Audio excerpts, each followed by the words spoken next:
It's just.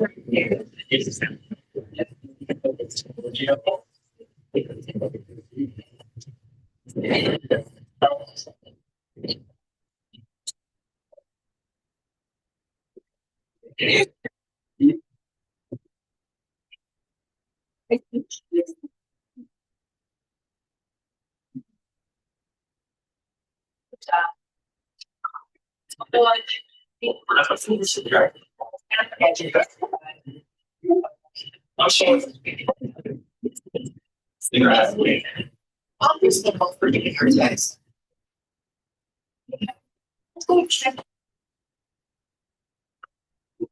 Towards. Yeah, I don't know if you guys. It's really sure. Yeah, I mean.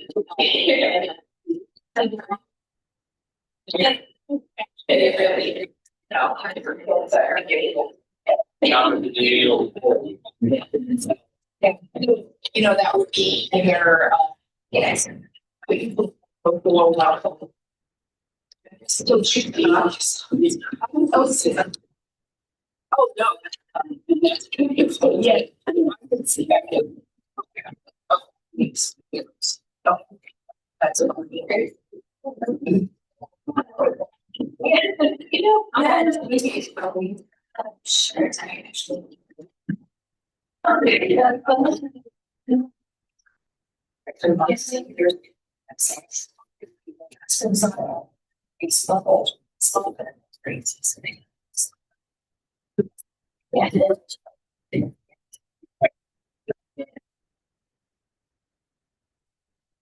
Excited.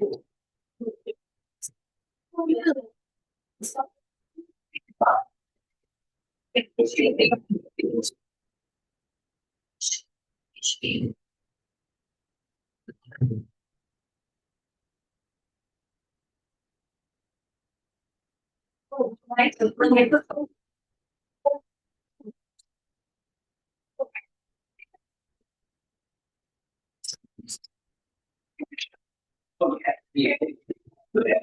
Yeah. Okay.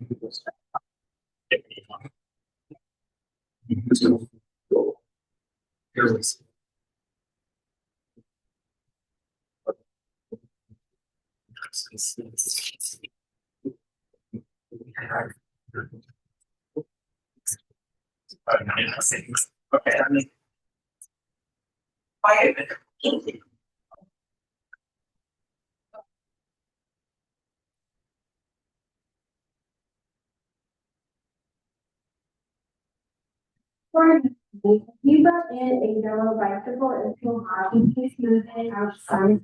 It is walking the book garden on the beach. Please open your phone. Thank you.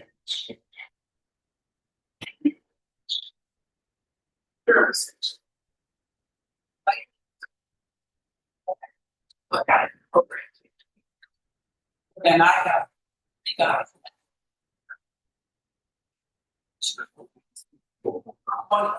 I'm ready to go. Okay. All right.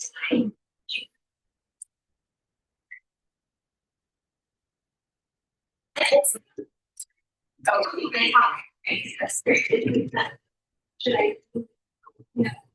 I would always. Good morning, folks. Thank you so much for joining us today. My name is Autumn Bus, and I work with the city of Cotati. The EcoWise Workshop Series is a joint project between the city of Cotati and city of Rohnert Park, and joined by Scott Sanderson with the city of Rohnert Park, he's their sustainability coordinator. And we also have a couple of other staff from the city of Cotati who are in the back who helped set this up, did most of the heavy lifting. Pema Sherpa and Carla Duncan. So I just want to mention, and hopefully you picked up one of our flyers or you saw in the information where you learned about this event. We have 8 other workshops happening during the year. They're going to alternate between Cotati and Rohnert Park. And The next one is going to be at the Veranda Folletti Ranch in Cotati. So it's an outdoor venue and it's all about home gardening and it's going to be really great. The master gardeners will be there and there'll be lots of great giveaways that are garden related and they'll be talking about chicken keeping and all kinds of good stuff. I also want to let you know that next month, March 28th is our Climate Ready Cotati Fair. This is our second annual. It was really fun last year, so I hope you'll join us. We have flyers for that in the back as well. I think that's about all I want to say, except that we have a lot of food, so please take some food. We have giveaways. Swag, and we are planning to record this event, so I hope that's okay with you. The recording should primarily be of this view right up here, so it's not going to be the faces of the audience. So once again, thank you, and I'm going to see if Scott has a few things to say before we get into. Oh, I want to introduce our speakers. Sorry. So our first speaker is Zincy Tan, who is with Zero Waste Sonoma. It's the county's waste management agency. And then we have Heather de Oliveira, who is with Recology, which is the waste hauler. So, she's got a lot of information and good stuff to give away over here. And she's going to tell us all about what goes where. And then we'll be joined by, we have Portia Sinnott, who's just over here on the side. She's with Zero Waste Action and Community Bikes. And she has some folks from the Community Bikes program as well. So they'll be following up with our presentation. Okay. And I just want to introduce myself again. I'm the sustainability manager for Rohnert Park. So if you all leave here today and you wanted to talk to Recology or anyone that was here today, I can be the middle person for you. I'm right at the senior center, so my office is always open for anyone to come by and either tell me how we can do things better for all of you, or if you had a question about something you saw today, I can help get answers if you have them later. So enjoy. Thank you so much for that introduction. So as mentioned, my name is Zincy from Zero Waste Sonoma. I tell people it's Zin like Zinfandel, if it helps you remember. And so today I'm gonna be talking about sort of more of like a big picture, why is zero waste important, what you can do, even just little actions can make a big difference. Next slide, please. Okay, so I'm going to go through pretty quickly my presentation, and I'm aiming for about 15 to 20 minutes, and then we'll have about 10 minutes for questions on just my presentation before we move on to the other presenters, and then we'll have more questions at the end. So I have a lot of pictures on my slides. I'll be going quickly, but just keep your questions in mind. So as I mentioned, I work for Zero Waste Sonoma. We are what's called a joint powers authority. We're a government agency. We are separate from the county, even though we have county email addresses. We just contract with them for IT. And we manage a lot of different programs. So one of the big things that we do for all the cities and the unincorporated areas of Sonoma County is doing reporting to the state about what we landfill, what we recycle, what we compost, things like that. But also we have educational programs and we have a lot of resources for residents and businesses here in Sonoma County. So I specifically manage programs that are related to composting. And I won't be going too deeply into my programs today. I'm, as I said, more focused on big picture, zero waste, and why, why this is an important subject.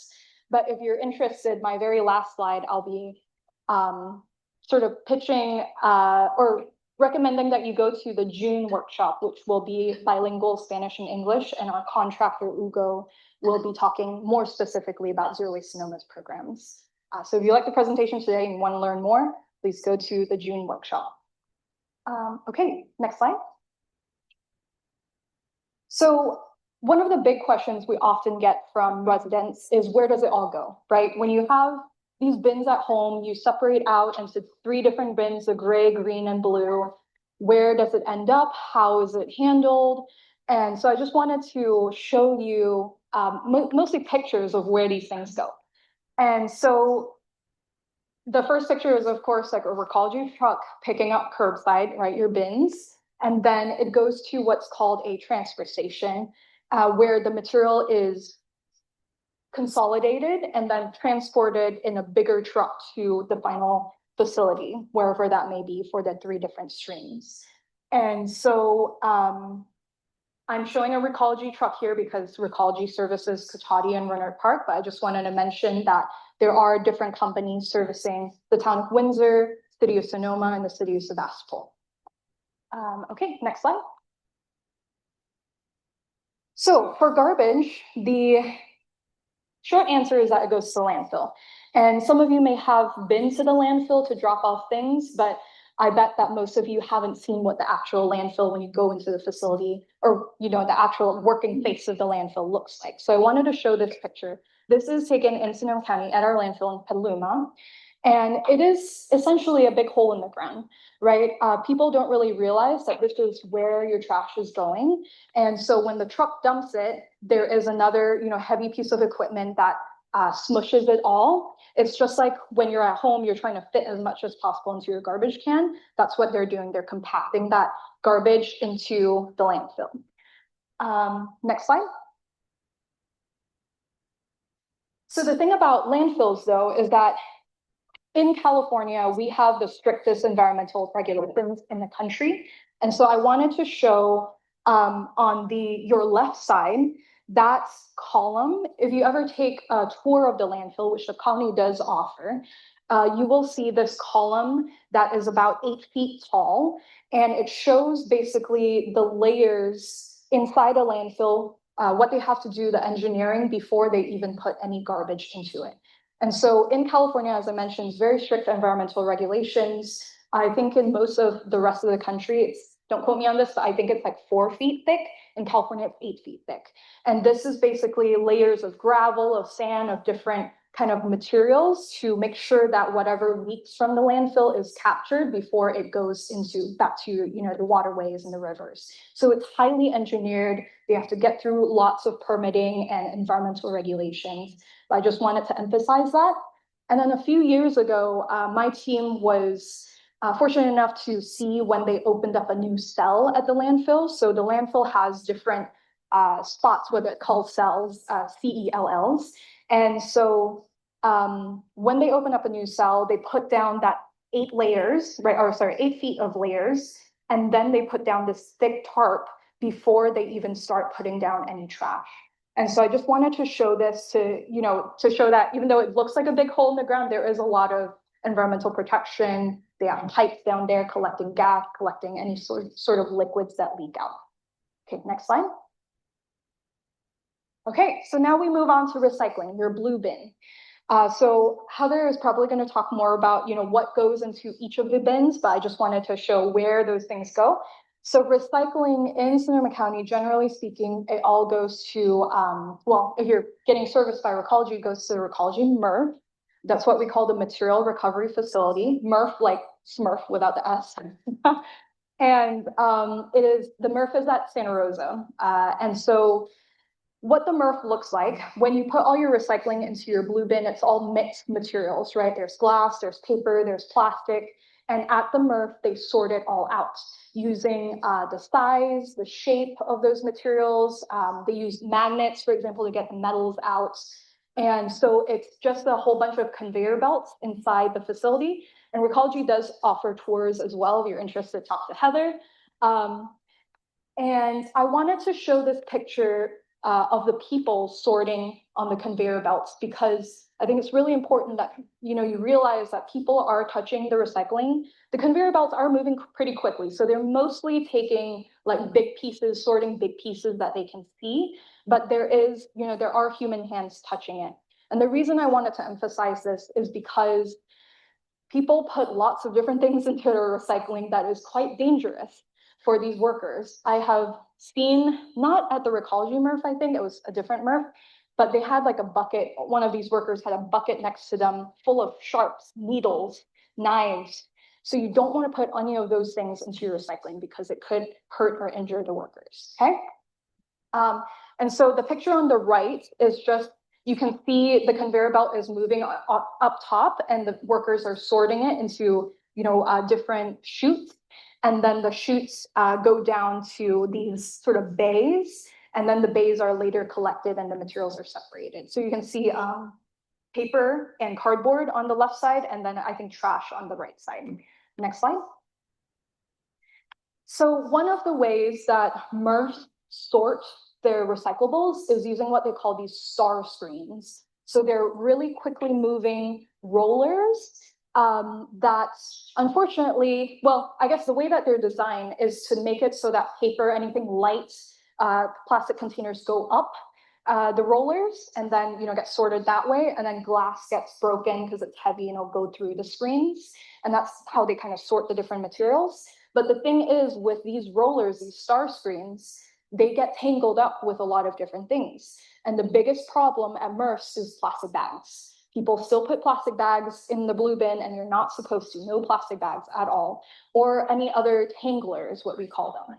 Christmas lights, clothing. And I wanted to show this because this is probably the biggest issue at MRFs, and it causes a lot of time wasted. It's also dangerous because a worker has to climb in there and cut it all out and pull it out. So you can see that in that picture on the right. So don't put any of those materials in your recycling bin. Plastic bags, you can bring it to, say, like a Safeway. They have usually a bin in the front to recycle your plastic bags. For lights, you can bring that to an electronic waste event where you can recycle those lights for free. We manage those events. And then clothing, if it's no longer usable, you can't donate it, then unfortunately it has to go into the trash. Next slide. Okay, so then once all the materials are sorted, they have a machine that's called a baler, and they essentially compress the different materials into these big rectangles before they're packed into truck and shipping containers and shipped to their different locations. And if you want to know where they go, I think Heather will probably answer that. But you can see on the left side are aluminum cans, and there's someone inspecting to make sure that, plastic didn't accidentally get in there. And then, of course, on the right, there's a lot of cardboard because of the Amazon effect. There's a lot of cardboard at MRFs. Next slide. Okay, and then finally, green bin is what I manage. So green bin, of course, goes to a composting facility. At least here in Sonoma County, that's where we send our green bin material. And I wanted to show that these piles at the composting facilities are much, much bigger than what you have in your backyard, right? If you compost in your backyard, they're small little piles. At these facilities, they're bigger than a house. They're huge. And the reason I wanted to say this is because the compost piles at these facilities get much hotter. I want to say 140 to 160 degrees. Yeah, which is real hot. And so it breaks down meat, bones, napkins, things like that. Things that you can't necessarily put in your backyard composting because it doesn't get hot enough to break it down or to kill the bacteria. And on the right side, that picture, you can see that after the truck dumps this material, they usually use a heavy piece of equipment like a loader to scoop it up, and they form it into piles.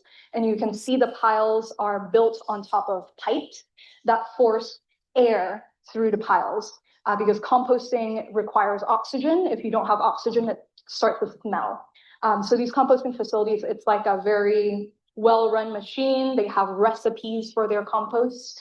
It's a very down to an exact science. Okay, next slide.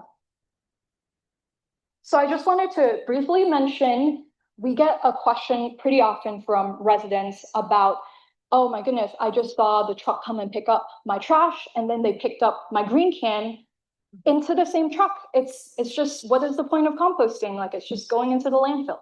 That's not true. In Sonoma County, we have what are called these split body trucks. And so the truck is split down the middle. And so when they pick up your trash, the driver hits a button and there's a flap that goes over, and then they pick up your green can. And so it goes into two separate compartments. This truck that I'm showing is SBRR, which is the company servicing Windsor and Sebastopol. It's not a Recology truck, but the Recology trucks work the same way. Okay, so I just wanted to mention that. We get that question a lot. Next slide. Okay, and finally, household hazardous waste. I didn't have a nice picture to show, but essentially things like your paint, chemical products like your cleaning supplies, batteries, what else is there? Like motor oil, gasoline, light bulbs, things like that. Those are all considered hazardous waste, and they do not belong in any of the regular 3 bins. They have to be handled specially. So at the landfill, there is a household hazardous waste facility where we accept all of these materials for free from residents, where you can dispose of them, and they're properly either recycled or incinerated.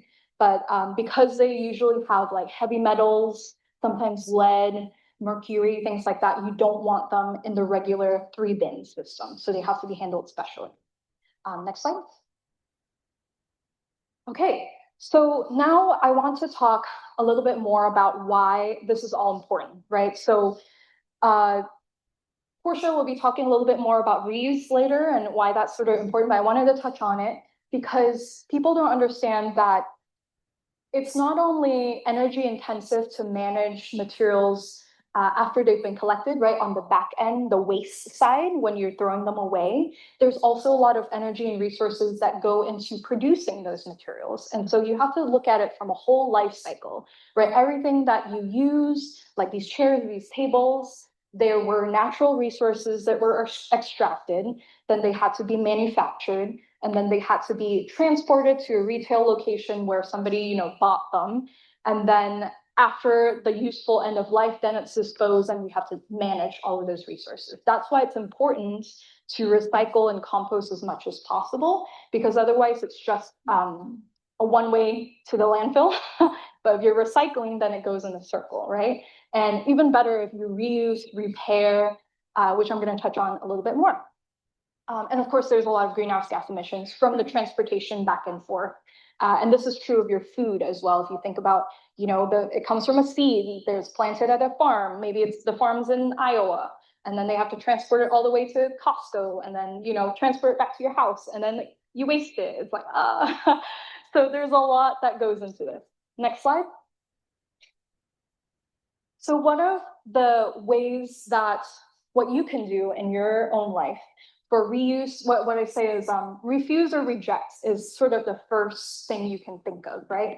And so there are lots of ways you can do this. Obviously, the main one is you guys have these bags, you go shopping, you bring your own bags. That's a big thing already. You're already reducing the amount of plastic that you're throwing into the landfill because that's really hard to recycle. And so, of course, you can bring your own water bottle, your own coffee mug to fill up water.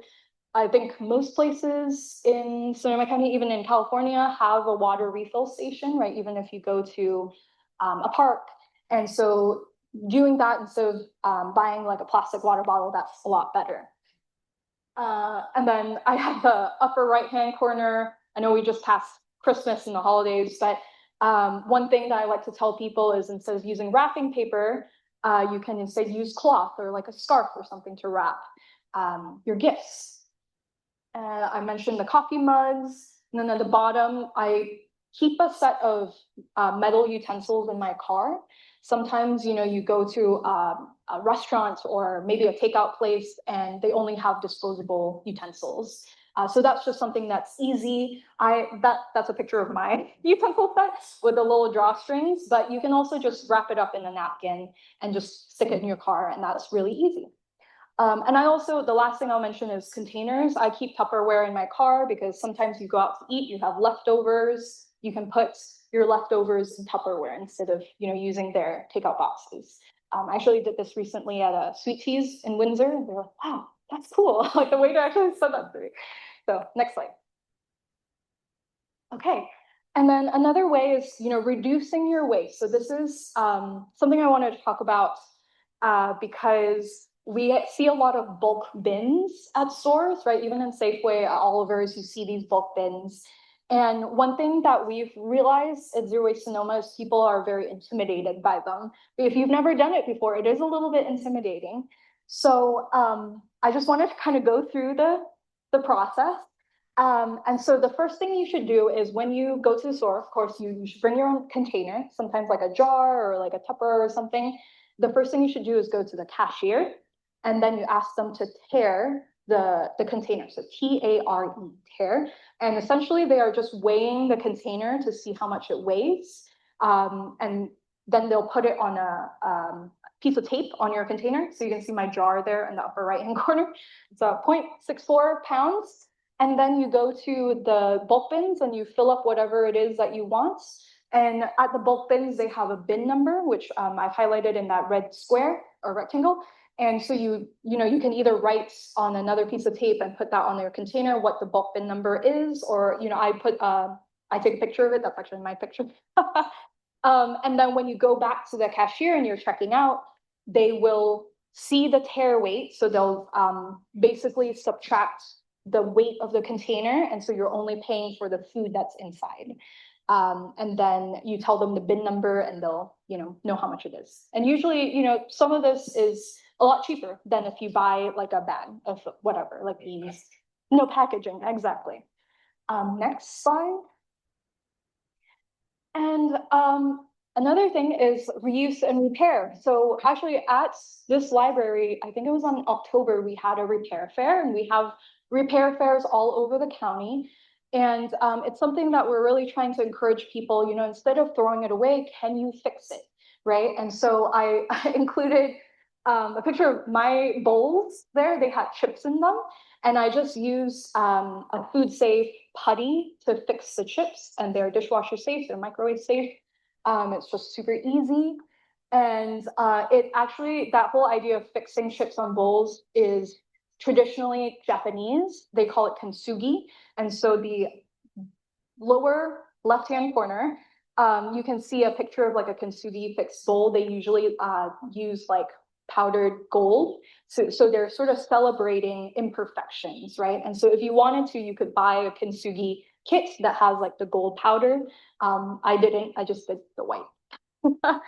And then I wanted to talk about, of course, fixing your clothing, right? Sometimes you just have little spots that are worn, maybe in your jeans or something. There are so many options for iron-on patches that you can iron onto whatever your clothing is super easy. And I wanted to show a picture of King Charles because he was caught, like the paparazzi got a picture of his suit and it's patched. And so the bottom, I don't know if you can see that little circle, but he had patched it, right? He's like royalty, but he does repair as well. Yeah. And then, if you have furniture at home, you can always fix it with some wood, what is it called? Wood filler or wood putty. And you can stain it back and it's just brand new, right? So those pictures before and after. And then lastly, the picture in the bottom right-hand corner is a dye bath. So it's an indigo dye bath. I just recently learned about this, but if you have clothing that is stained, maybe like a white shirt or something, you can have a communal dye bath with your friends and you dye it this like dark purple blue color, and then it will hide the stains. So that's another way to give your clothing new life. Next slide. So as I mentioned, repair fairs, Zero Waste Sonoma sponsors repair fairs, at least one in each city every year. And so I wanted to show all these pictures. These are from all the repair fair events that we've had. So people bring in broken lamps. That's the like number one thing. People bring in broken lamps. They have clothing that maybe a zipper is torn. There are people with sewing machines fixing that for you. Let's see. A lot of different things. Your bikes can be fixed, and Portia will talk more about community bikes and how they also fix bikes. But I wanted to show there are 3 events coming up. There's one today at Petaluma. So if you have something to fix, you could go there this afternoon. But there's also one coming up in Cloverdale and another one in Cotati in the next couple of months. I'll let you take a picture of that. Okay, next slide. And that's it. So that's my contact information. Perfect. I'm about 20 minutes. So we have about 10 minutes for questions before we move on. But if you have another question comes up after this workshop, you can contact me. And we have a lot more events, a lot more resources on our website, zerowastesonoma.gov. So I wanted to put that URL there. I think that's it. Thank you very much. Oh, I'm sorry. One more slide. There's one more. Yeah. As I mentioned, there is a workshop that I am helping our contractor create the PowerPoint for. So that will go more into Zero Waste Sonoma's programs. Our contractor Ugo will be presenting that, and it will be in Spanish and English. So thank you very much. That's my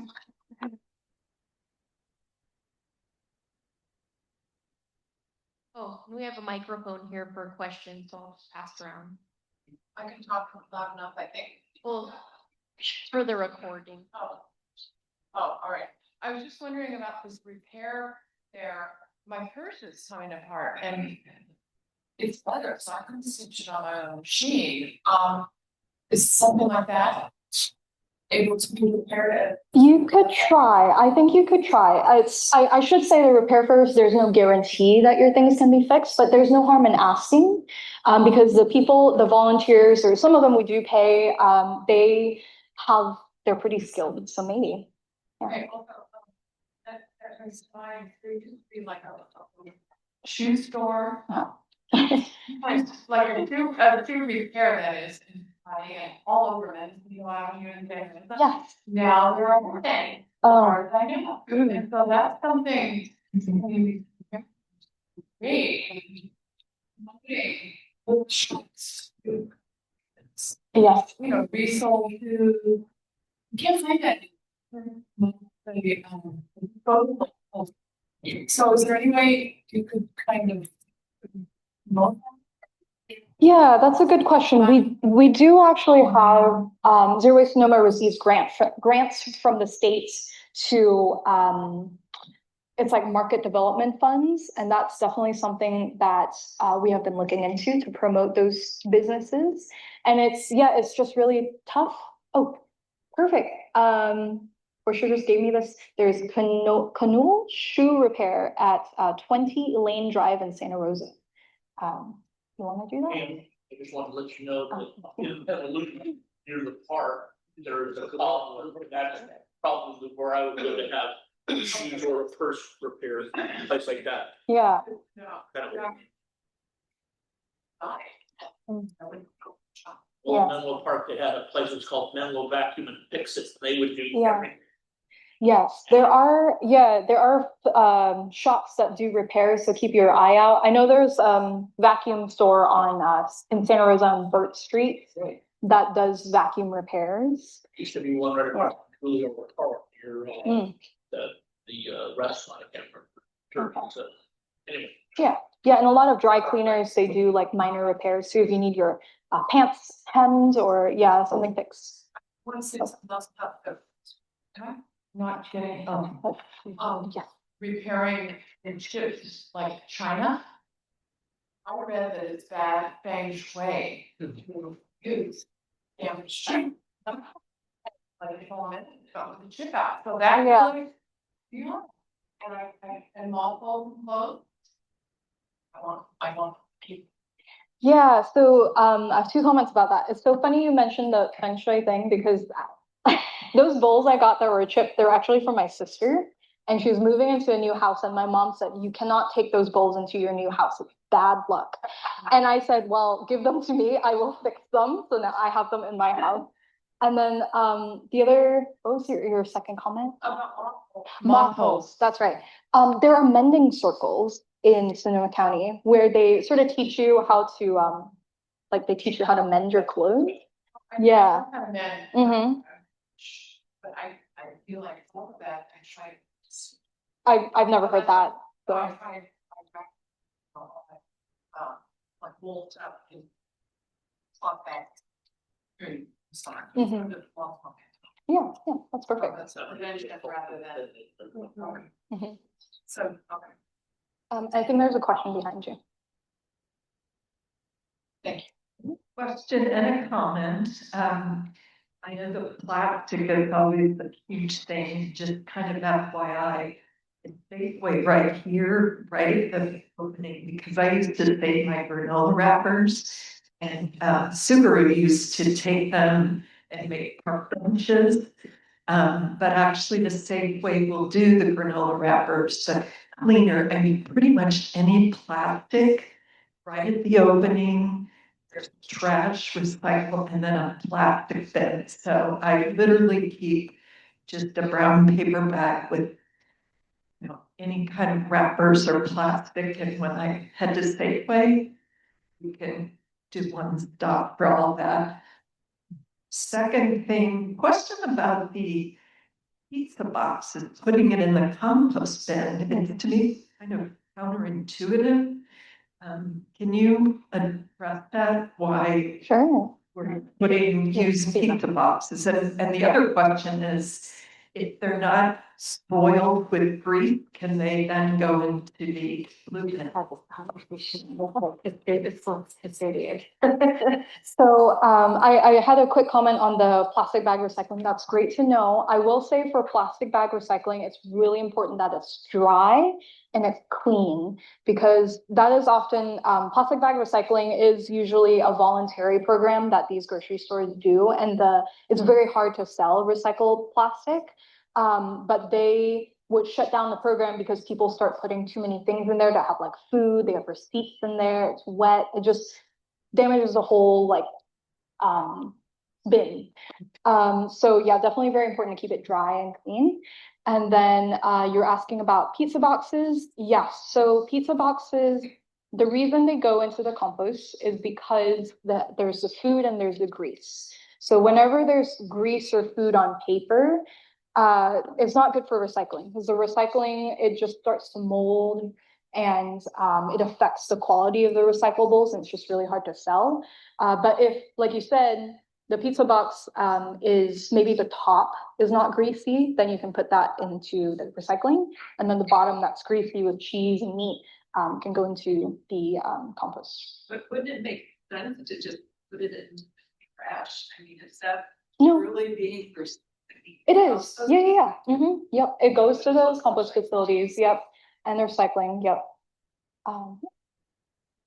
For me,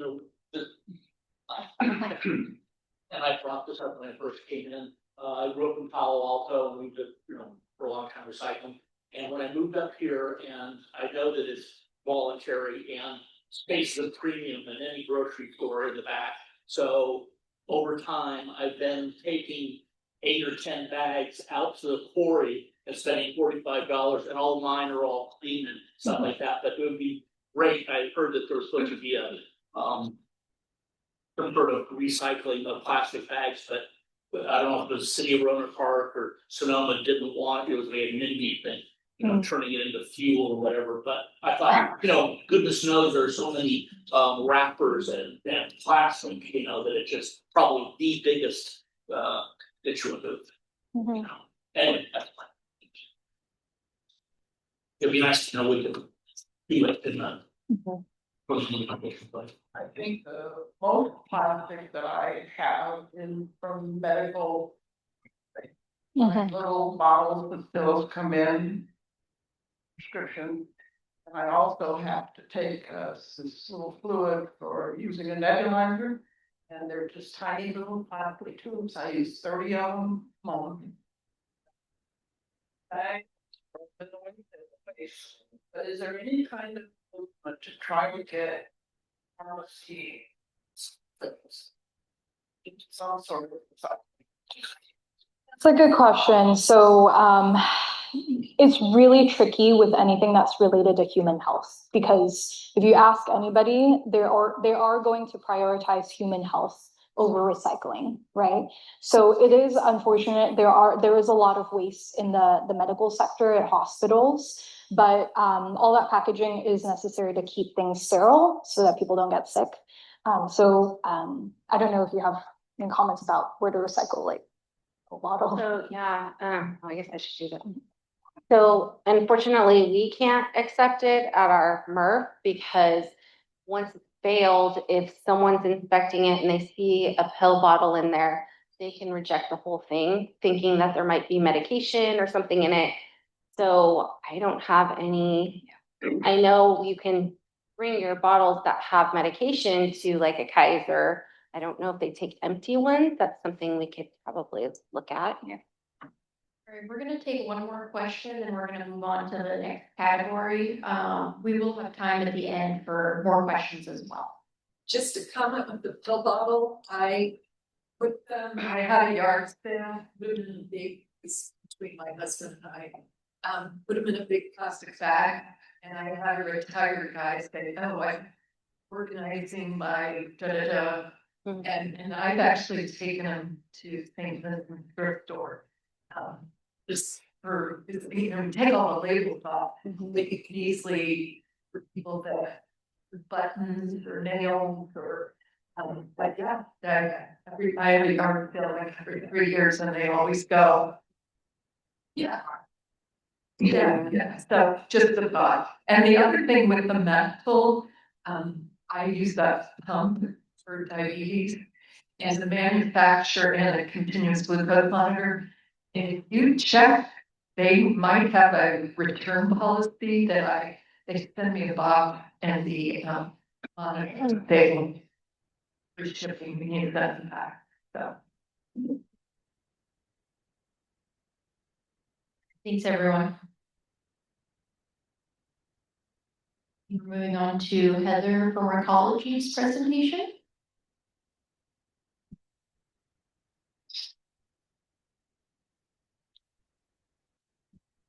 I'm gonna do the timer like you. That was a good idea.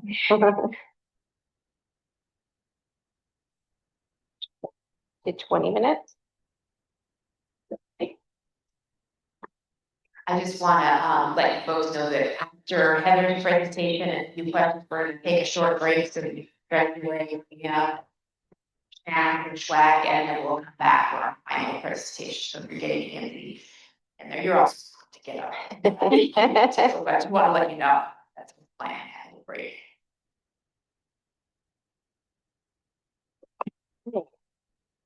Hi, everyone. I'm Heather. I am a waste zero specialist for Recology. So we really do the education and outreach for my areas, Roanoke Park and Cotati. I work with Sonoma State. I work with the Cotati Roanoke Park School District, Brayton Casino, and other accounts. So I just wanted to go over our little presentation on what Recology does. So next slide, please. So Recology Sonoma Marin started our operations. Oh, thank you. We started our operations on December 23rd, 2017. We're an employee-owned company with 460 local employees. Some of them are part of the Teamsters Union 665. So your drivers, sorters, customer service, they're all part of the union. Next slide, please. This is just a picture, a group picture. We do a lot of volunteer events, so we'll go help fix the park or different things like that. Next slide. So this is our service area. We cover, so we service recycle, compost, garbage, construction and debris, street sweeping, recycle processing. We service 155,000 customers, and of them, 145,000 are residential, 9,500 are commercial. And we cover Sonoma County except for Windsor and Sebastopol, and West Marin and Novato. Next slide, please.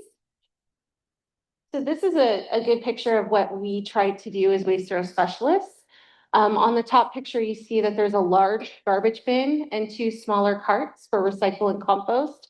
After we do our education and teach everyone how to properly sort their waste, they will have a smaller garbage bin and a larger compost and recycle. And with our service in Recology Sonoma Marin, you're paying for your garbage, your recycle and compost are included. So you're saving money if you're properly sorting. Next slide, please. And this is just a group of us waste zero specialists just doing our job and loving it.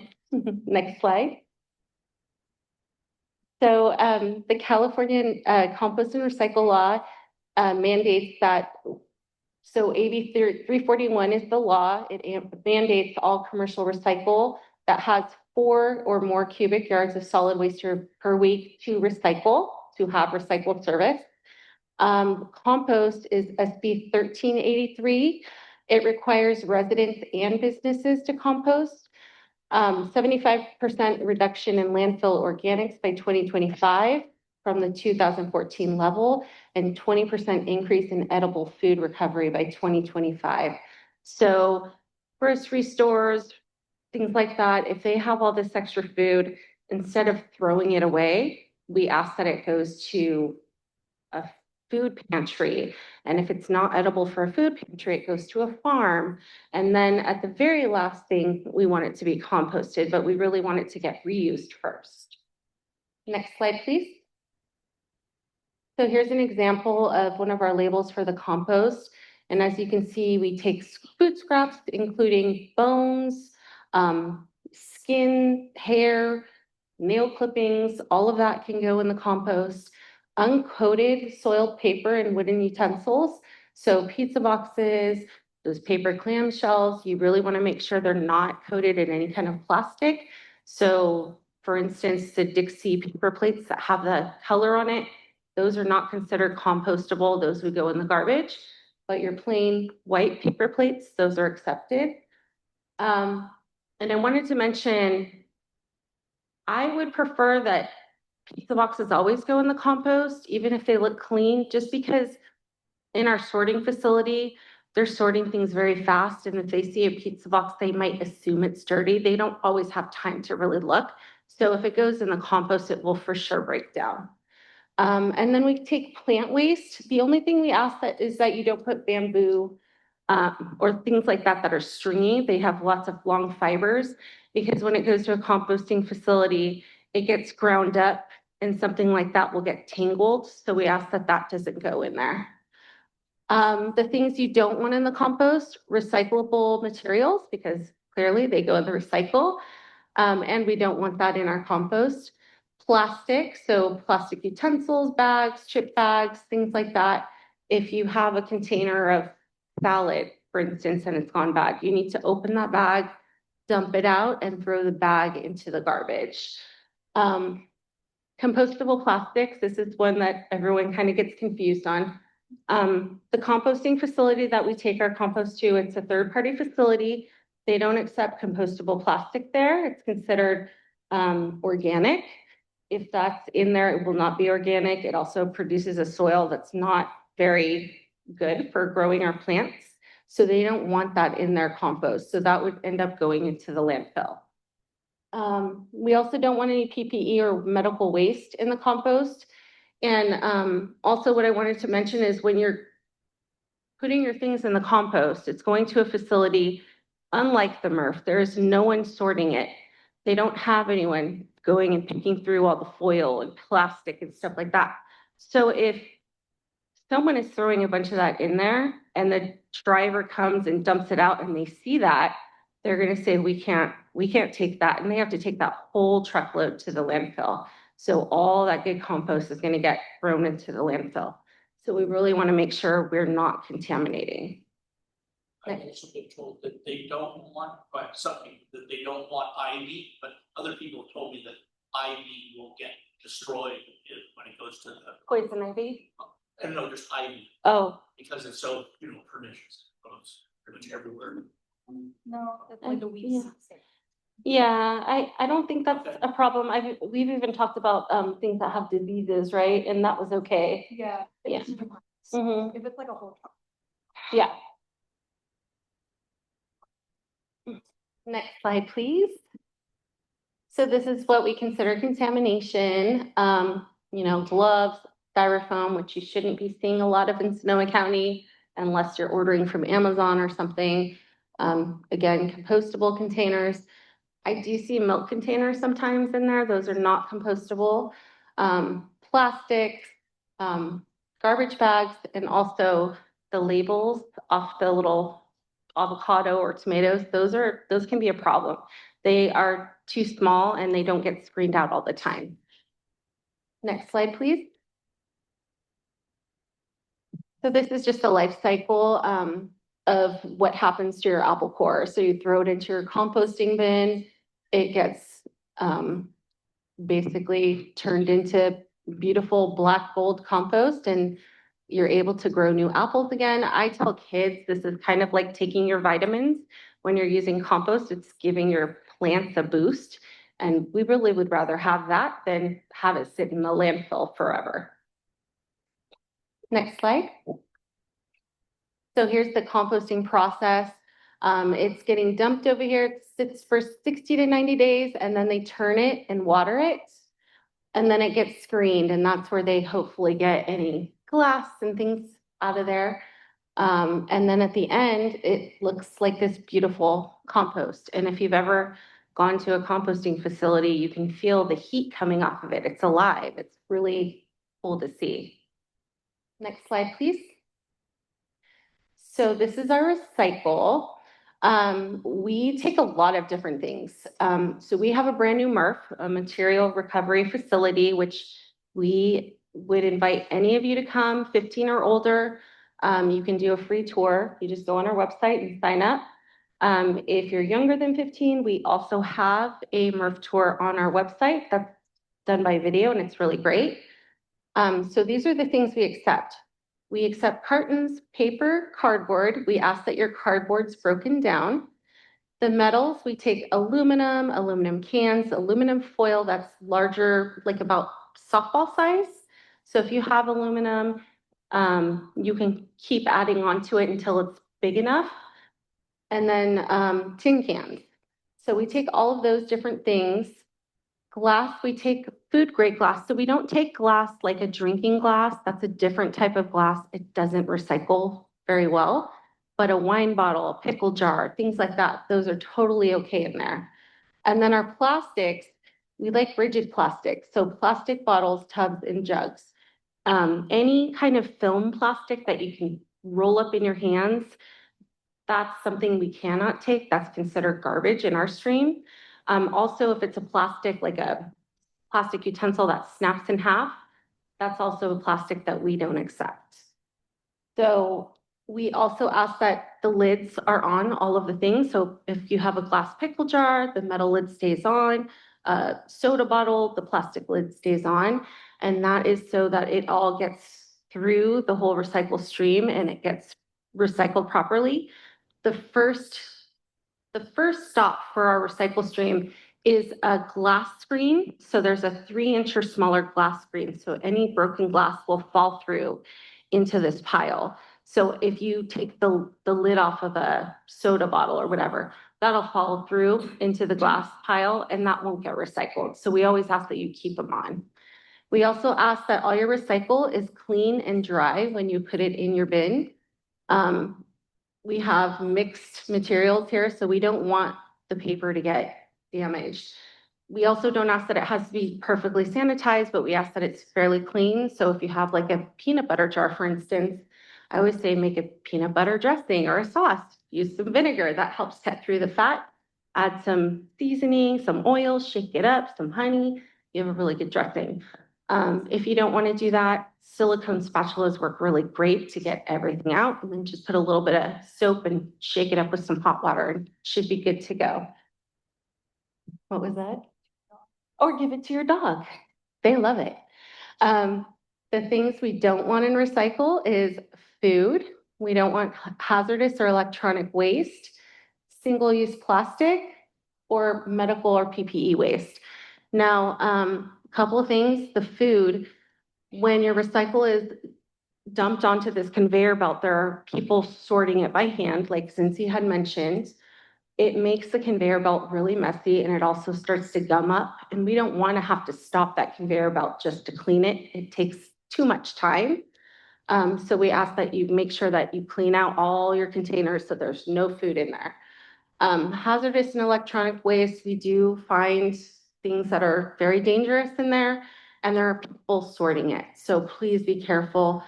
Batteries cause fires. We've had several fires in our MRF already since our new opening.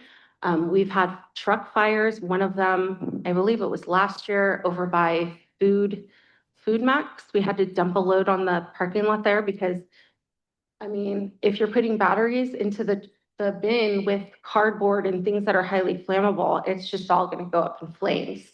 So we just really ask that if you have a curbside bin, you can put your batteries, household batteries, into a Ziploc baggie, put it right on top of your recycle, not inside, and your driver will pick it up and he'll put it in a special container in his truck. Next slide, please.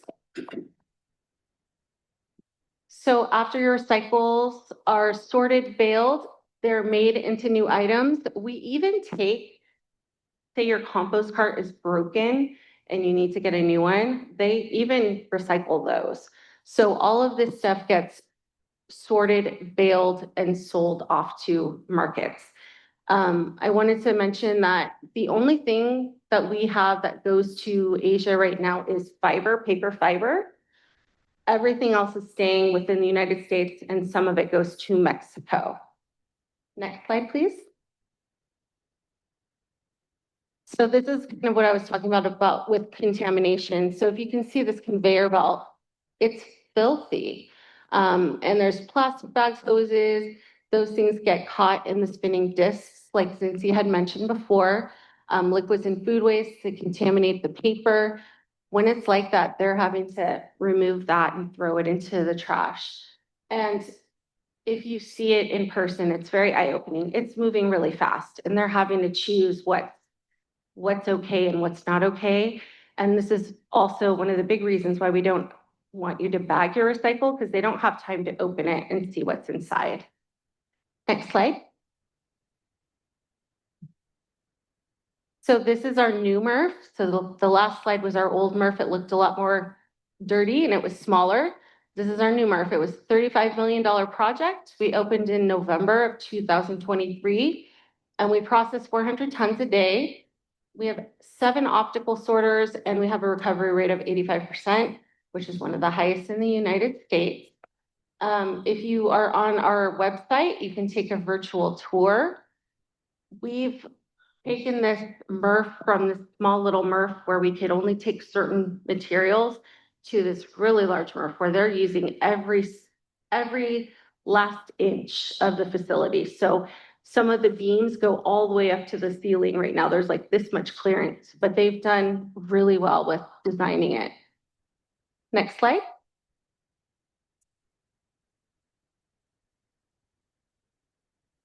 So this is just reminding you, please come do a MRF tour. It's really eye-opening. I encourage anyone that can to do it. It's the best thing for anyone to go and we hope that you go home and you tell everyone else what you've learned. This is kind of what happens when you first walk in. The drivers are coming in and they're dumping their recycle, just the whole load out into a big pile. And then we have these trucks that are coming and scooping it up and throwing it into the conveyor belt. And that's where the whole process starts. This is our cardboard after it's baled. So they bring it out to the front and we have shipping containers there. And those shipping containers are all containers that have come over to bring goods from other countries. So what we do is we wait for them to bring those over, we fill those, and then they get sent back. So there's never containers going empty back. We're always filling those and taking them back. Next slide, please. So I have some cards over on the table, but we have something called a wet bin. And this is really great. It's on our website and you basically put in whatever you're not sure about. So you can put napkin and press search and it'll show, oh, it goes into the compost. If you have, say, needles or something like that, it'll go to other. And then on the bottom here, it'll tell you where you can take it. Zero Waste Sonoma has a really good resource for things like that. It'll tell you where you can take your hazardous waste, paint, all of that. There's some magazines over there. Next slide, please. So the landfill is everything else. So we don't take any polystyrene foam in any of the other streams. So those would go into the landfill. Again, we're starting to see less of that. Restaurants and things like that should not be using them in Sonoma County. That's still something that we're seeing, but that should start going away very soon. Single-use plastics, compost cups, any kind of film plastic, things like that, that needs to go in the garbage. Your PPE, diapers, pet waste, which we sometimes find in the compost, that's all garbage. We don't want to see any food. We don't want hazardous or electronic waste, recyclables, or medical waste. Yeah, next slide, please. And again, hazardous waste, don't put any hazardous waste in your garbage, recycle, or compost. Residential customers can, you actually don't have to tape the battery terminals anymore for the batteries. You just put them in a bag and put them right on top of your cart. Next slide. And then we always encourage reduce and reuse. So, you know, always bring your utensils or your bags or your reusable cups. That's always encouraged and it's less waste. Next slide. And this is one of our favorite little things from a zero waste chef, Anne Marie Bono. We don't need a handful of people doing zero waste perfectly. We need millions of people doing it imperfectly. Next slide. All right. Any questions?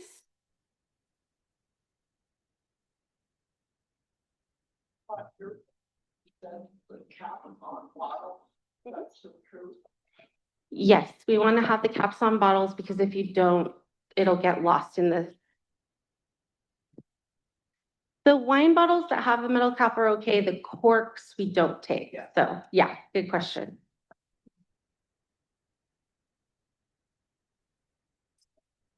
Compostable bags. You said compostable plastic? No. Okay, because that's going in your. So, okay, so there is a little bit of a caveat and it's very confusing, so I don't like to mention it too much, but if you have a metal dumpster size bin, we do take compostable bags. They don't get composted, but it goes to a facility that can remove the bag. So if you have a cart, it goes to a facility that they don't have the stuff to remove the bag.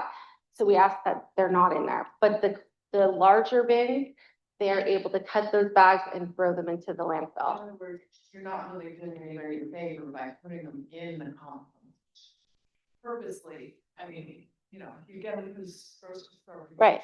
And you put them in the compost bin, which we do have a big metal bin. You're not, they have to take it out anyway, but put it in the garbage. Right, and you can use it for garbage. You can use it for, you know, I've heard a lot of people say they use it for their garbage in their bathrooms, and it works out really well, because I know produce, grocery stores now have those as the produce section, and it's been kind of confusing. That kind of, so also, we, for instance, in Kentucky, Mhm. 14, there was a horrible smell a lot. And I complained to this mayor about it.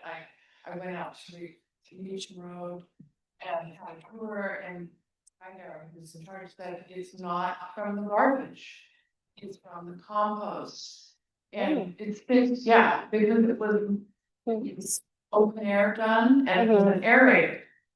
And they've since moved it, right? There's no compost there. And that was a huge problem. I would have moved. It was horrible all the time. It's just like the Sonoma State that it's occasional when they fertilize the fields or whatever they do, whatever it is. But it was horrible. So I want to say that it's really important that we don't have an open air compost here. And he mentioned that it's covered, if we can do a covered one with some filters on ventilation, but I guess that hasn't happened, but. Yeah, it's really important because it's the air quality is so horrible. I guess it was the water quality that from the nearby residents that was seeping out or something. Water. Yeah, so there, I think the compost facility you're talking about is Sonoma Compost that was at the landfill previously. They got shut down in 2015 for various reasons. There was a water issue. They had 100-year flood, and it just, they couldn't handle it. There was like a whole political thing. We can get into it later if you want. But in any case, yes, that the composting technology they were using back then is called windrows. So they essentially have these big machines that turn it, and that's why you smell a lot of it. But I wanted to say the compost facility, we're trying to build a new one in Sonoma County now, and it is going to be covered with like tarps. So it would really decrease the smell. Something really to think about is the smell. It's definitely part of the permitting, yeah. I mean, it was horrible. I'll tell you one thing. Quickly, small plastic items, they don't go in the recycling. Like what, for instance? Like you said, the pill bottle. If you need to put a label on one of your labels, should have been, I had no idea. About pills. How do you know this? And also like plastic, now I know. And I'll mention that to our outreach person. Put a plastic bag in my, I just put a plastic bag in my bags that I take to the grocery store. And then when I finish with them, I just wash them out and put them back into the bag. So I always have them for my produce and stuff. I'm not bad. More questions? Maybe one more. On the topic of reusable or compostable plastic, are there, seeing facilities in California that can process that?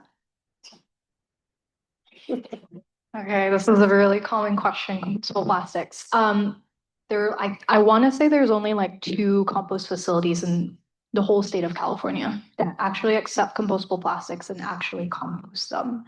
The problem with compostable plastics is it's a very complex issue, but essentially there are a lot of companies that sell what they call compostable plastic products or bags, but they're not actually. Like I've literally seen a cup that says 35% compostable. It's like, what does that mean? It either is or it isn't. So that's the reason why composters really don't want compostable plastic. It's they don't have the time to look at every cup, every utensil and see if it's actually compostable. So they just say no compostable plastics at all. And Heather did mention that businesses that have the big like dumpster bins, they can use bags. Those bags are all removed by machinery before it's composted. And the reason that we allow businesses to use them is because, like you imagine from their kitchen, they have a big bag of food scraps. They complain if they can't use a bag to transport it outside to the dumpster. And so that's why we allow them to use bags. But it's really like we don't want anyone else really to use it. It's just in California we have a lot of organic agriculture. So you go and buy organic produce. That's a really big market in California, not so much in the rest of the country. So unfortunately, if you have compostable plastic products, they're considered a manufactured product, and so the USDA does not allow that in the compost if the compost wants to be certified as organic. No, anything you put in the dump is it's a landfill, it doesn't compost. Yeah, because no, yeah, if you put it in a landfill, composting requires heat, oxygen, and water. And in a landfill, you really have none of those.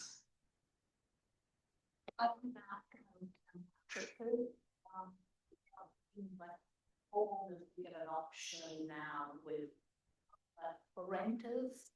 I thought that say it becomes expensive.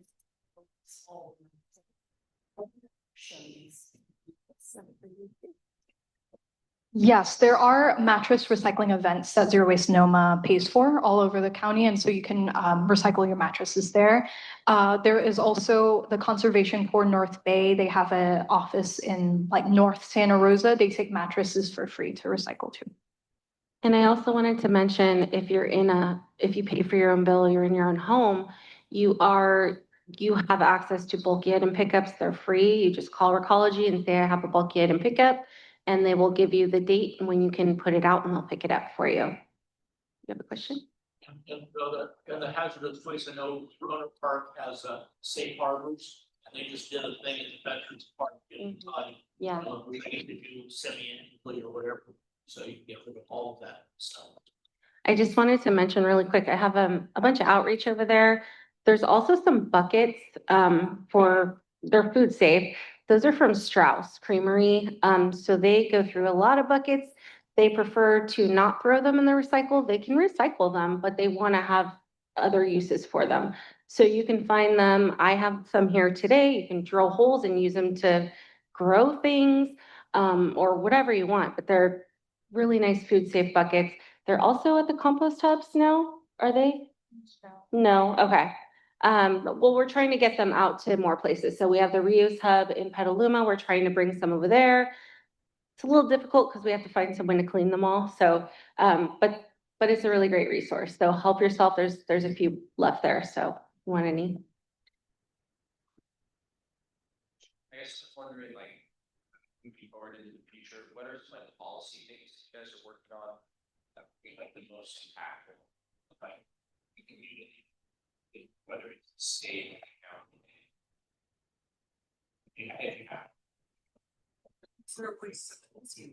Yes. Yeah, so Zero Waste Sonoma does work a lot on policy. So we work with policymakers in Sacramento, and one of the big bills that was passed, it is a law now, is called SB 54, and it's essentially what's called extended producer responsibility. So essentially putting the responsibility of recycling and end of life management for your products on the manufacturers. So that's a really big one that we supported, that Recology supported. And there are others that we're trying to work on. In the last year, we were trying to get a bill on marine flares passed. If any of you go boating, boats are required to have marine flares, but they expire after, I think, 2 to 3 years, and they're considered explosives, and there's not really a way to recycle them. So we were trying to get this bill passed to get the manufacturer of the marine flares to handle that material, but unfortunately died. So we might try again. I think we're gonna take a 5-minute break. We will have more time at the end for questions. So feel free to grab any swag or snacks if you haven't already. Yeah, we'll resume at 11:25. And for the next part, I'm going to take one of these in the back.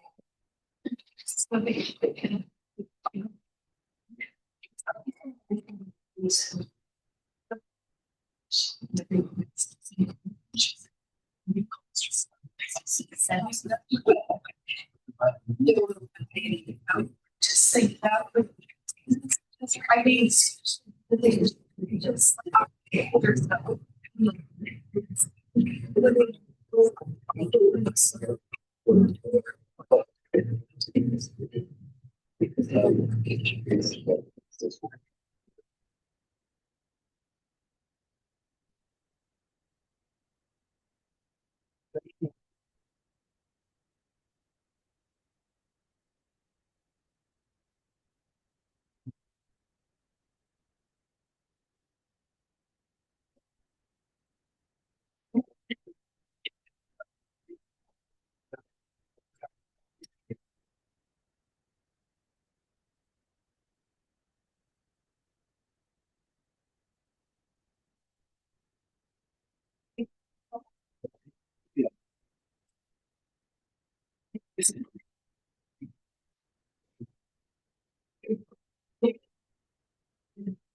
Yeah. Right, yeah, I mean, yeah, it's a little, I don't.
Always people staying there. It's a good fish. It's a job. It's a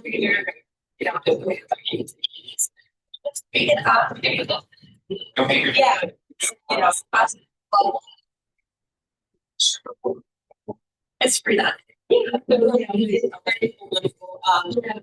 They also do so.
Really cool. Where you bring up. It's with All right, we're gonna resume in just a minute here, so if everyone wants to find their way back to their seats, and we'll get started shortly.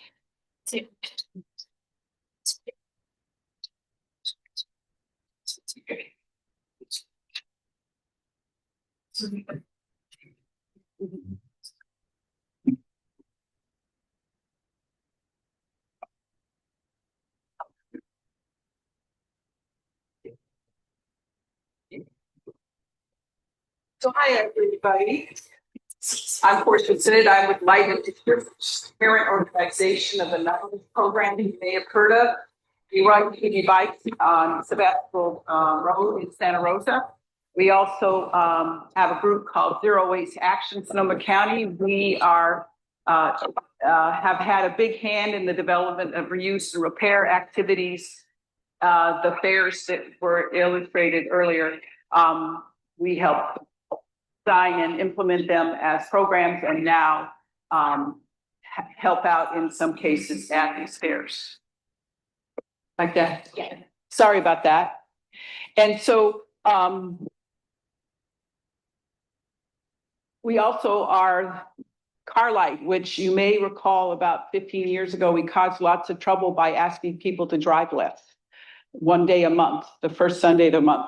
We're based in Sebastopol, so maybe it didn't get all the way out here, but we actually got national press asking people to drive less, one day a month. Got a lot of attention. But the whole idea is that we promote DIY skill development, do-it-yourself skill development, and that applies to biking and as well as reducing waste. So we're going to talk about a variety of things. I'm going to start by telling you that I encourage you all to take a look at this handout, and if there's questions, there's time for them, we can talk about it later. If not, we can talk after the fact. But this is a very popular little document, and what it's designed to teach you is not only how to reduce less waste, but also how to make changes in your life. And one of my favorite examples is paper bags. Now, I don't know. It used to be, we used to have piles of paper bags next to the refrigerator because we would get paper bags at the grocery store. And so how do you break the habit of having surplus bags is by using reusable bags. So one way to do sustainable time management is you set a goal. Let's say that you want to start using cloth bags instead of paper bags, and you give yourself a few weeks to get used to it. And you also come up with a process, like you put, when you're done unpacking your groceries, you put the cloth bag in your car or your bike bag so that they're always with you when you go to the grocery store. So, and what happens when you go to the grocery store and you forgot your bag? What do? How often do you go out the door with things in your arms without a bag because you now have a new habit? So the instructions are at the top, and I encourage you to check it out. I'm going to be talking after we discuss community bikes. I'm going to be talking about how to put on a clothing swap. How many of you know what a clothing swap is? All right, so there is some interest, so that makes me very happy. I do want to add a few things before we get too carried away, because there's a cute little phrase that in the recycling and waste reduction world called wish recycling or wishful recycling. And basically, it comes down to is if you're not sure and you don't have the time to look it up, we would rather you threw it out than to put it in the wrong bin. Or if you put it in the compost recycling bin. So wishful recycling. And another phrase, I don't know if you guys used it today, but tanglers. That's what we don't want to go in the recycling and compost because it causes problems with the recycling with machines. And one of the most common one is coat hangers. So what do you do with coat hangers from the cleaners? Take them back to the cleaners. What do you do with batteries? You ask the place you bought it if they have a recycling program. In Sebastopol, Ace Hardware takes paint, batteries, and a variety of other things, maybe even light bulbs, I don't remember. But do think of taking things back. And also it shows them that you're interested. Lowe's does too. Lowe's does too, okay. So on that note, these guys are going to give the presentation on community bikes. And then I'm going to talk to you about clothing swaps. Hello, can everyone hear me? No, I think so. Okay. Hi, my name's Gabe. I've been one of the managers at Community Bikes for just about a year now. Been an absolute pleasure working there. We owe a lot to Portia for all the back end work she does to keep that organization running. We just celebrated 20 years. Is pretty incredible. Just to kind of highlight what we do, this past year we were able to sell about 1,000 bikes and gave about 200 away for free, which is I think a pretty good numbers. This is one of my mechanics, Wyatt.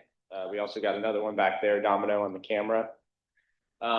So how our organization works is people bring us all sorts of bikes and anything bike related. They bring it in, they donate it. We're able to offer, donation receipts, and then we get to work and we start repairing them and fixing it up. And we have, based just off the generosity of our county, we have an incredible selection of bikes that are, ready to go. And, anyone can get on a bike and start biking, and they might just enjoy it. Yeah, and a helmet. I think I've been biking my whole life. I think it's a really incredible way to get around, just as a joyful way of traveling. I'm constantly smiling while someone in a car's yelling at me. Maybe it's one of you guys too. I kind of get in the way sometimes. But, I think it's, especially with this train that's got put in, I was able to bike to the train station, take the train here. They didn't charge me even for a fare. So it's a pretty easy and efficient way to get around. That's really, open for a lot of people. I wanted to turn it to Wyatt just for a second. You can kind of hear kind of how he got his start being a mechanic. He's, one of our top mechanics, an incredible skilled individual. Kind of the importance of how we're able to use our skill set to give back to the community instead of just to large corporations that are taking that value somewhere else. So Wyatt, you want to? Hello. It's the wrong microphone. Okay. Yeah. Hello? Yeah, you're good. Just talking to can you guys hear me? Yeah, just talk. Okay, cool. So I'm Wyatt. I work at Community Bikes. I've been there for probably about 2 years now. And before that, I was at another used bicycle business. You'd be amazed how many people buy a brand new bike and stick it in their garage or their anywhere, and they just don't touch it at all. And within maybe 4 years of them looking at it and feeling bad, they just decide to throw it away or recycle it or make waste of it. But that's what I think is cool about Community Bikes, is that you can take that, or even your used inner tube or used anything, you can take it and donate it to us and we can repurpose it and give it back to the community. Free or as cheap can sale. Yeah, and also do full service as well. So if your bike's breaking down, not looking as good as it used to, we can fix that up for it as well. Maybe you want to share maybe the first bike you ever fixed? Do you remember that, or how you started? Probably my bike when I was 10 years old. Weren't you in the paper today? There was a guy who fixed bikes probably a couple of years ago. Turned it into a business. Was it Bicycles Are? An older guy? I think it was a teenager. Oh, He really? started fixing bikes. There's a few of them out there. Yeah. Maybe. I don't think I've ever been in the paper. I wish I were, but at least it's not bikes. Yeah. Right. Yeah. But yeah, I wanted to say, if any of you guys haven't been into the shop, feel free to come by and just check us out. We're happy to share what we do and help you guys figure out ways to be a little more bike friendly. And one thing I looked up from Sonoma County statistics of transportation, something like 60% of all trips in the county are under 5 miles. And so I think that is kind of where I see where we're able to target how we can change how people go through this world.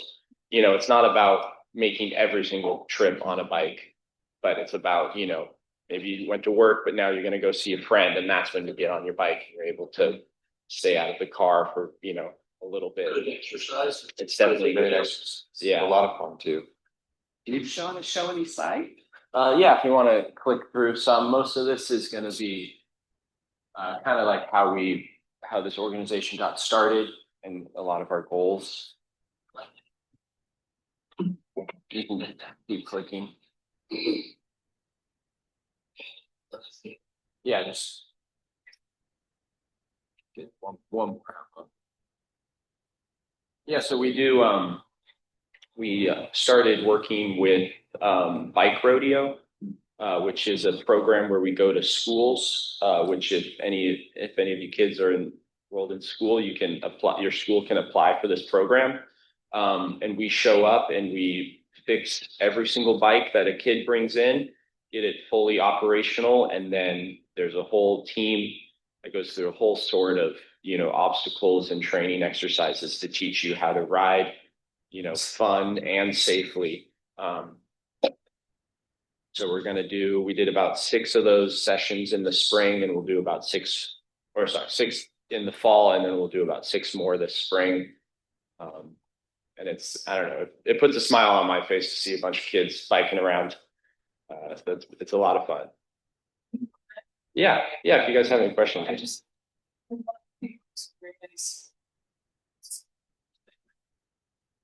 Nowadays, in Sonoma County, I think we need to concentrate maybe less on bike lanes alongside traffic, but bike paths. Mhm.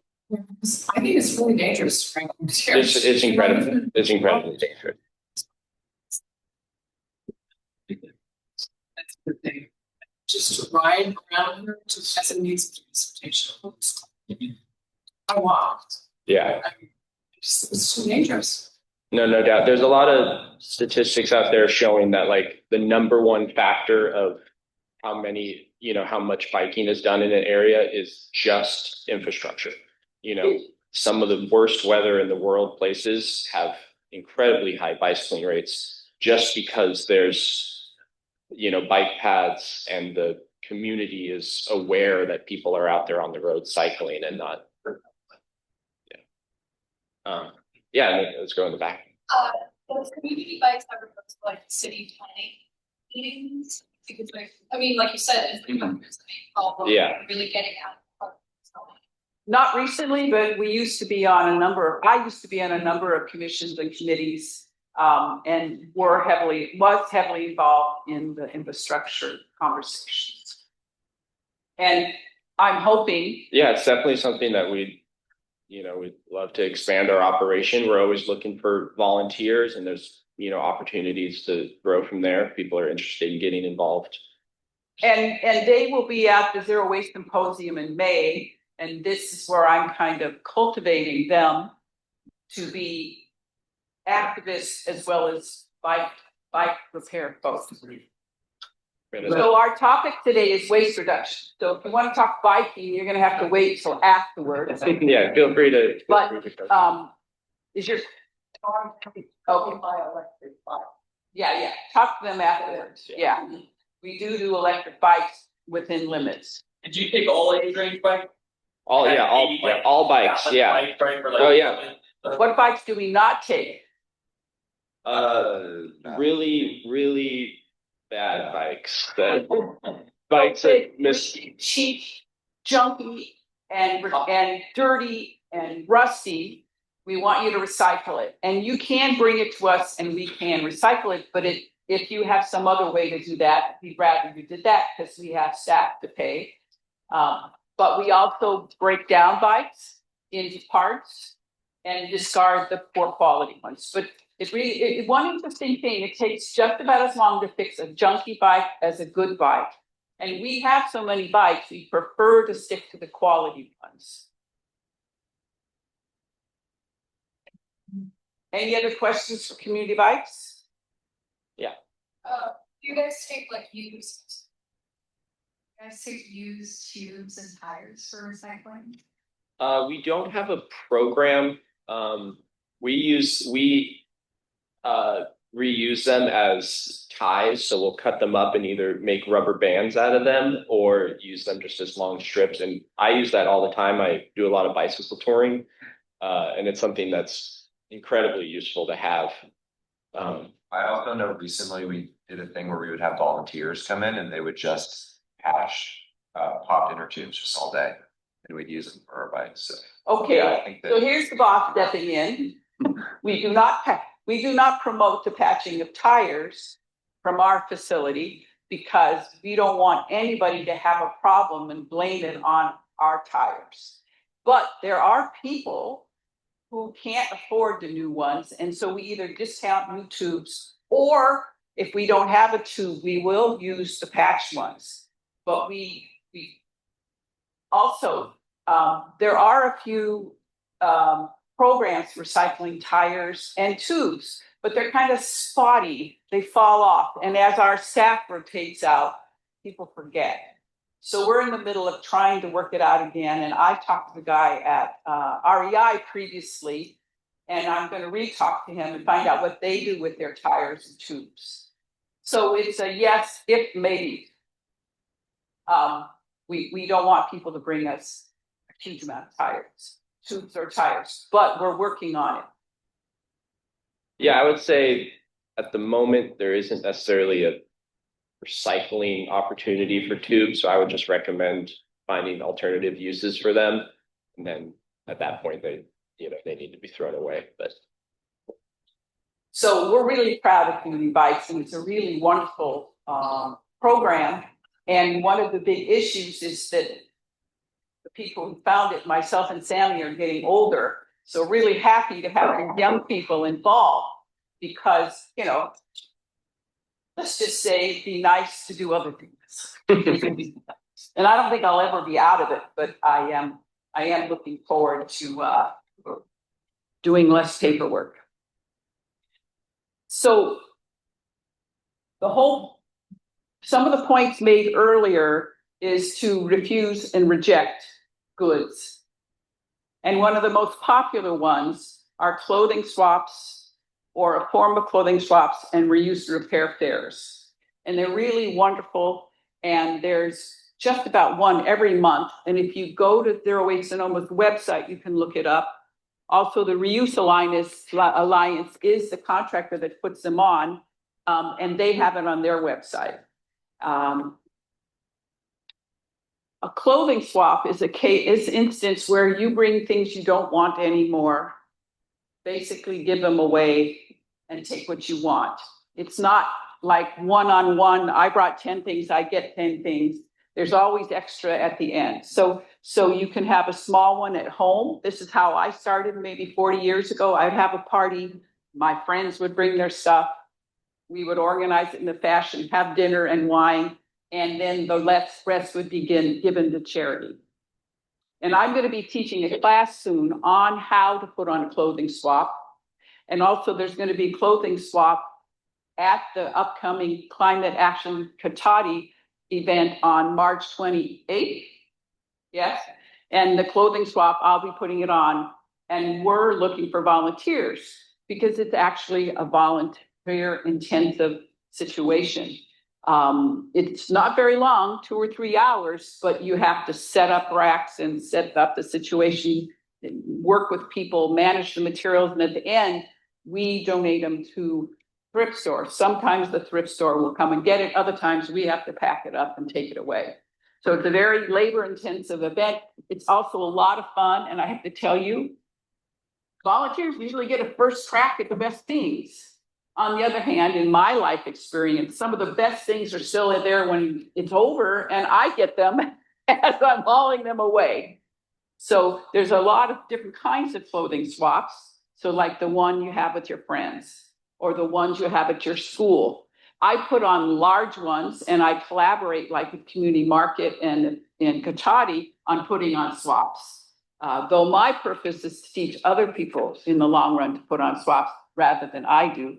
And also we have a large one at the Grange in Sebastopol every late November, early December, where you get to bring not only clothing and accessories, but you can bring household items. The whole idea is we all have some nice things that we value at home that we don't want to just give away, but we really don't need anymore. So here's a chance to bring gift quality stuff as well as clothing. And we have a huge number of tables and people swapping things. And then at the end, we usually take it to various different nonprofits, depending on who's driving. I have a large mailing list, and basically at one time we calculated, but I don't remember, but just let's say if someone took part in a swap 4 times a year and they got $500 worth of goods, which is possible because they're getting things they don't buy. And if for 10 years they do that, that saves them $5,000, and those things don't go to the landfill or don't get shipped to other countries. So it's highly effective. I know people that the only thing they buy are their underwear and their shoes and socks. Everything else is used. And I could stand up here and demonstrate for you because the great majority of my clothes come from the swaps. It's a lot of fun. And I am, like I said, recruiting volunteers for the 28th of March because let's just say most of my volunteers don't live in Rohnert Park or Cotati. Down the peninsula, there are quite a few, especially doesn't apply to me, but there are quite a few places that have, you know, newborn up to like 4-year-olds that are like, you know, carrying on, you know, their clothes and, you know, we get outgrown all the time. So I didn't know if there was something like that up here for those people. There's a wide variety of consignment shops and thrift stores. One of the nice things about the swaps is that it doesn't cost you anything. For my large ones, I tell people, if you're not going to volunteer for a half hour, you need to chip some money in. But the purpose is not to get the money, it's to get the people. Because if I have 100 people coming, I need 30 or 40 volunteers. It sounded like a lot of people, but it's just, there's a lot involved. Any other questions? Okay. Does anybody have any questions about the cute little forms? There's a lot in there about not wasting food. One of my favorite ones is that you're not supposed to put, you're not supposed to store apples and bananas with apples, avocados, and melons because the gas is coming off, ripen those things. On the other hand, if you ever want a ripe avocado, I have done this. I have put it with a ripe banana, almost ripe avocado with a banana in a bag, and the next day it was ripened. I can't promise you it happens that fast all the time, but it did happen the first time. And you're supposed to keep potatoes in cool places away from onions.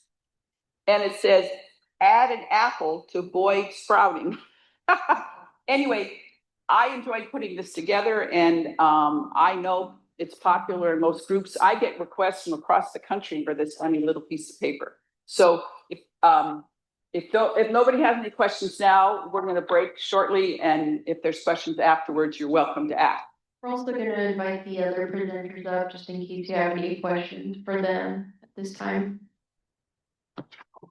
We had already heard about this years ago. In East Palo Alto, there was a business called Major Cable, and there was a clearinghouse devices.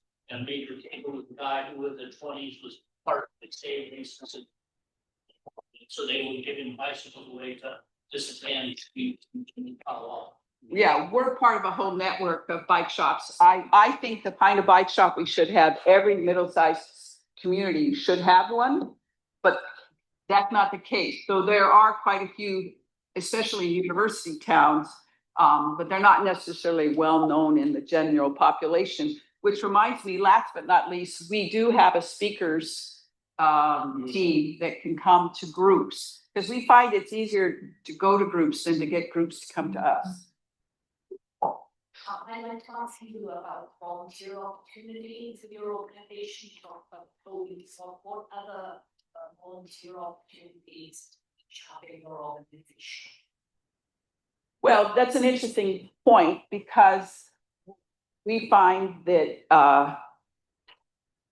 most of ours, in regards to the bike shop, is mechanical or cleaning, and that doesn't suit everybody. But we do have opportunities for helping with promotions and organizing events. Like I'm going to be putting on a reuse repair event in Sebastopol with Chimera Makerspace in the Sebastopol Time Bank, probably on April 11th. And again, my events are really super volunteer intensive, and we're going to need people. We need greeters. People say, hello, this is how this works, because not everybody knows what to do at a reuse repair event. And then we also have runners. We have people who go to the hardware store because in some cases we need something, and it seems rather indulgent, but it actually works out pretty well. The person gets organized and has a little list, and they go and go. So we have lots of repair opportunities. And then the Reuse Alliance also has lots of volunteer opportunities, and we can tell you more about that too. About your website, is it that you can sign up for them? Reuse Alliance, yes. For my own, usually people just email me, or I recruit from my email list. So if you can give me your email. I have to admit, it's mostly women, but there are some men that really have a good time and get some really good stuff. But you generally should just give me your email, or I will pull the website up and you can enter it in. Thanks, Raf. I also wanted to mention for reuse fairs, we've had it 2 years now. This will be our third year. Over in Santa Rosa, it's the Reuse Bazaar, and it's put on by Recology, Reuse Alliance, City of Santa Rosa, and basically anyone in Sonoma County can drop off whatever they don't want. And we all organize it. We have volunteers. We were at the Santa Rosa Fairgrounds last year. It was huge. We had a couple hours to get everything that they dropped off, organize it, and then the last half of the day, people were able to come and shop, and it was all free. The only thing that we asked is that we could weigh everything before they took it home so that we could kind of see how much is not going into the landfill. So it's a really good program. I believe it'll be in September this year, so look out for that. And how do we find out about it? I believe it'll be on the Reuse Alliance website, and then Recology will also promote it with Facebook and Instagram and things like that. Yeah, and then for us at Zero Waste Sonoma, we usually have like partnered programs where it's like a reuse or repair fair. And so we definitely want volunteers for those. We actually I think the last one we had here in Roanoke Park at the library was a repair fair in October. And so we have these repair fairs all over the county, and we always want, if you have like a skill that you want to contribute, like if you know how to sew really well, or you know how to fix lamps, or we always welcome that. And then the other one I wanted to suggest is not with Zero Waste Sonoma, but a lot of our partners, we work with like the food bank and food pantries, and they always need volunteers, especially now because food insecurity is a really big thing. So.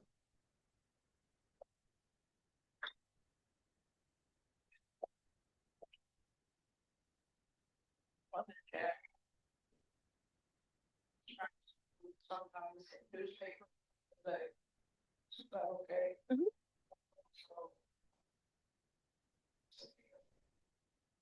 Oh, shredded paper, I understand it, in a bag. It's okay with that. Yeah, we prefer the shredded paper in the compost. If you bring it to the MRF or in your recycle, it's just gonna fly everywhere like a bunch of feathers. So it's better in the compost. Just to make sure that you don't shred any windows from envelopes or things like that are plastic, only paper. And if you're curious, the reason shredded paper is not put in the recycling above and beyond that it's messy is that recycled paper is made of fiber, and it has to be a certain length for it to be viable to be made into new paper. And once it's shredded, it's no longer long enough.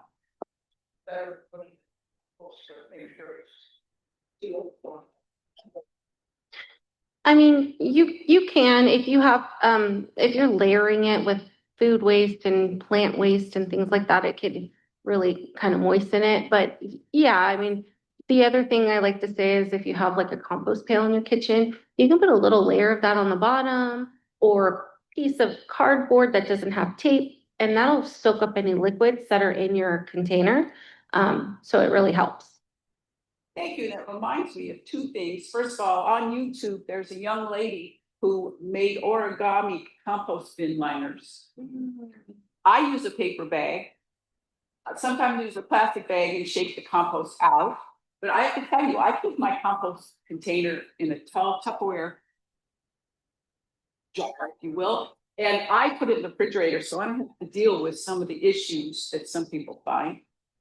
Last but not least, when I wash my dishes, you have soapy water in the bottom of the pan. That's what you can use to clean out your recyclables. You just soak it, take your peanut butter jar, scoop out as much as you can, and then put the water in and swoosh. And I heard someone recently say that a little bit's all right as long as it doesn't drip. I put scraps. Yeah.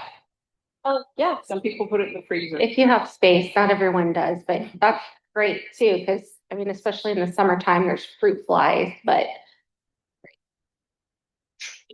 Take the 8 or 10 bags of wrappers out to the bin because I know it's just gonna, float around in the wind. So it's like paying for it.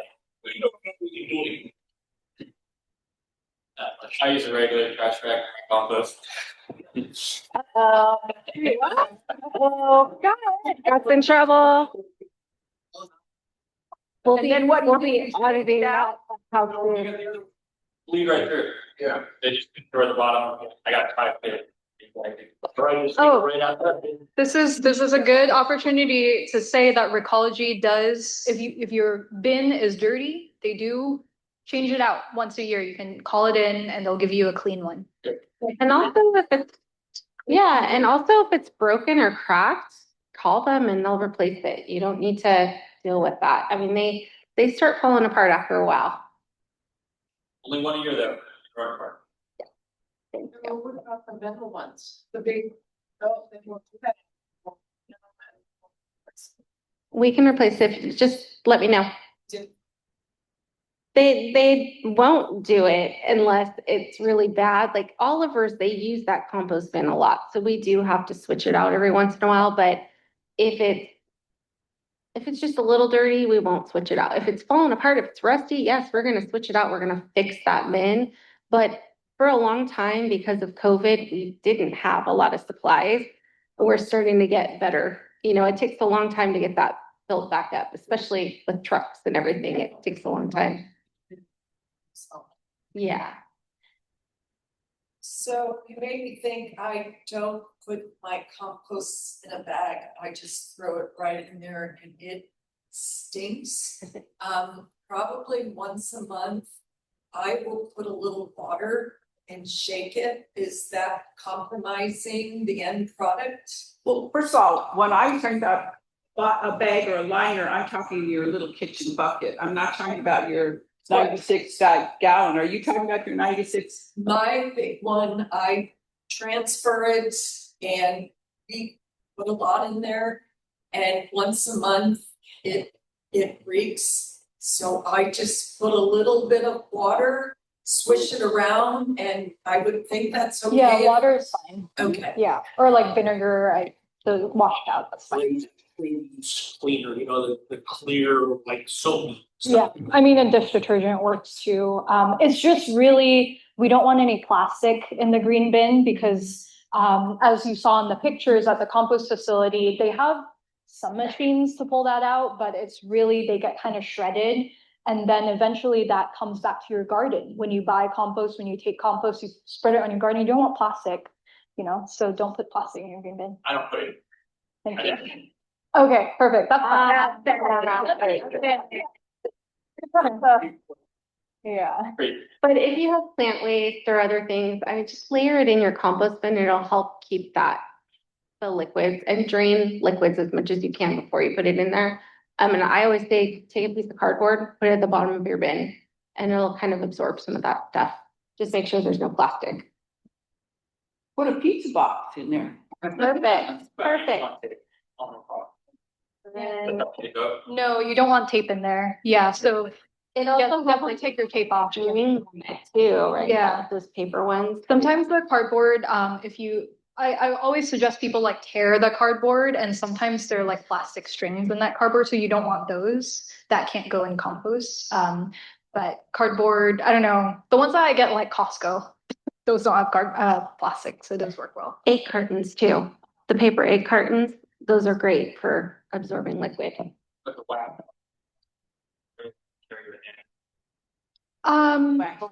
Not the wax ones. Yeah, I'm sort of imagining the ones that there's no like plastic or The banana ones are waxy. so if they're waxy, then no. Yeah. So as we are at time, I'm sure our speakers will be here for a few more minutes after burning questions, great information. I want to thank all of you so much for coming and joining us. I want to thank our speakers and presenters. Great job, you guys. I want to thank the library for hosting us here. It's a great. And thank you for coming. I want to put in another plug for the Climate Ready Toddy Fair, which is on March 28th. And all these folks are going to be, their organizations will be represented at the fair, along with more than 35 other organizations that will be sharing information. The event is free. We have the flyers here at the back table. And last year it was a really great event and people really loved it. That was fun. So second annual. We will have an e-waste drop-off station at that event. Zero Waste Action will be organizing a clothing swap at the fair. We'll also have bicycle repair and appliance repair from the Reuse Alliance. And we will also have here, we're also going to have reusable dish for food vendors. So 2 food vendors, Kentucky-based food vendors, pizza and hot dogs, and we're gonna be using reusable dishes for those, which is super exciting for the low waste event. So please join us for that. Thanks again.